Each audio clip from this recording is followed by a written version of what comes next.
నమస్తే అందరికీ. ఇప్పుడైతే మన రాష్ట్రంలో ఎక్కడ చూసినా ఒక ఐఏఎస్ ఆఫీసర్ గురించి అయితే మాట్లాడుకుంటున్నారు. ఆయన పేరు అయితే మైలవరపు కృష్ణ తేజ. ఇప్పుడైతే ఆయన కేరళ రాష్ట్రంలో త్రిశూర్ జిల్లా కలెక్టర్గా అయితే ఆయన అయితే పనిచేస్తున్నారు. ఇప్పుడు అక్కడి నుంచి ట్రాన్స్ఫర్ అయ్యి మన రాష్ట్రానికి అయితే డిప్యూటేషన్ మీద మన రాష్ట్రానికి అయితే ట్రాన్స్ఫర్ అయ్యి వస్తున్నారు. ఇప్పుడు ఆయన గురించి మనం ఈ వీడియోలో తెలుసుకునే ముందు అయితే ఇంతవరకు మన ఛానల్ ఎవరైతే సబ్స్క్రైబ్ చేయలేదో వారు ఇప్పుడే సబ్స్క్రైబ్ అయితే చేసుకోండి. మైలవరపు కృష్ణ తేజ ఐఏఎస్ ఆఫీసర్ గారు ఇప్పుడైతే కేరళ రాష్ట్రంలో త్రిశూర్ జిల్లా కలెక్టర్గా అయితే ఆయన అయితే పనిచేస్తున్నారు. ఆయన మన ఆంధ్రప్రదేశ్ రాష్ట్రానికి చెందిన వారి ఇక్కడే మన ఆంధ్రప్రదేశ్ రాష్ట్రంలో పుట్టి పెరిగారు. ఆయన గుంటూరు జిల్లా చిలకలూరుపేటకు చెందిన మధ్యతరగతి కుటుంబంలో అయితే ఆయన అయితే జన్మించారు. ఆయన తండ్రి పేరు వచ్చి శివానంద కుమార్ గారు, హోల్సేల్ వ్యాపారి. అలాగే ఆయన అమ్మ పేరు వచ్చి భువనేశ్వరి గారు. ఆమె హౌస్ వైఫ్ గృహిణి ఆమె.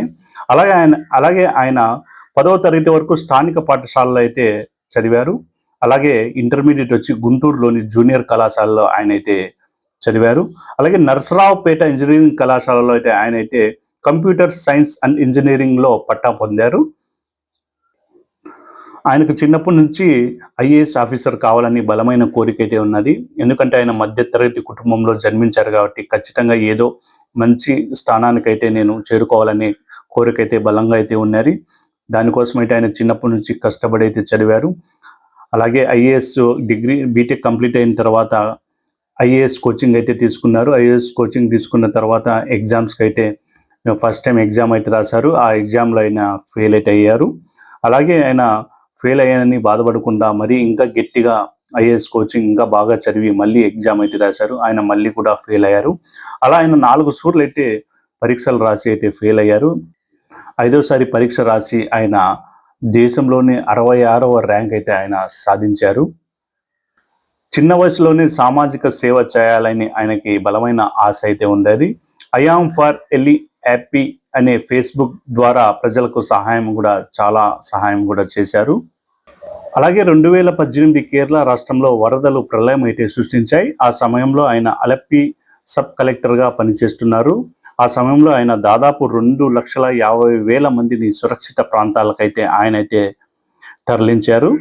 అలాగే ఆయన సరస్సుకు అక్కడ ఉన్న సరస్సులో కొంతమంది అయితే ఆక్రమించి ఖరీదైన విలాలను అయితే అక్కడైతే నిర్మించారు. దాదాపు 250 పైన ఖరీదైన విలాలను అయితే ఆయన నేలమట్టం అయితే ఆయన అయితే చేయించారు. ఐఏఎస్ ఆఫీసర్గా క్వాలిఫై అయిన తర్వాత ఆయన మొదటి పోస్టింగ్ వచ్చి కేరళ రాష్ట్రంలోని త్రిశూర్ జిల్లా కలెక్టర్గా ఆయన అయితే నియమించారు. త్రిశూల్ బాల హక్కుల రక్షణకు అనేక కార్యక్రమాలు చేపట్టి జిల్లాను దేశంలోనే అగ్రస్థానంలో అయితే ఆయన అయితే నిలిపారు. అలాగే ఐఏఎస్లో చేరిన తర్వాత వెనుకబడిన తరగతులకు అభ్యున్నతి, మహిళా సాధికారత, నాణ్యమైన విద్య వంటి అంశాలపై దృష్టి పెట్టారు. ప్రజలకు సేవ చేయడమే తన జీవిత ధ్యేయంగా భావిస్తూ అందుకు కృషి చేస్తూ ఉన్నారు. త్రిశూర్ జిల్లాలో బాలల హక్కుల రక్షణకు అనే కార్యక్రమాలు చేపట్టి జిల్లాను దేశంలోని అగ్రస్థానంలో అయితే ఆయన నిలిపారు. అందుకు గాను ఆయనకు ఐఏఎస్ అధికారిగా ఆయన చేసిన కృషిగాను జాతీయ బాల రక్షణ కమిషన్ పురస్కారం అయితే ఆయన అయితే అందుకున్నారు. ఇలాంటి ఆఫీసర్ సేవలు మనకెంతో అవసరమని మన రాష్ట్ర ప్రభుత్వం ఆయన ఇక్కడ డిప్యూటేషన్ మీద ఇక్కడికైతే తీసుకొని వస్తున్నారు. ఆయన మన డిప్యూటీ సీఎం పవన్ కళ్యాణ్ గారి పంచాయతీరాజ్ శాఖను ఈయనకు అప్పగించే అవకాశం అయితే ఉంది.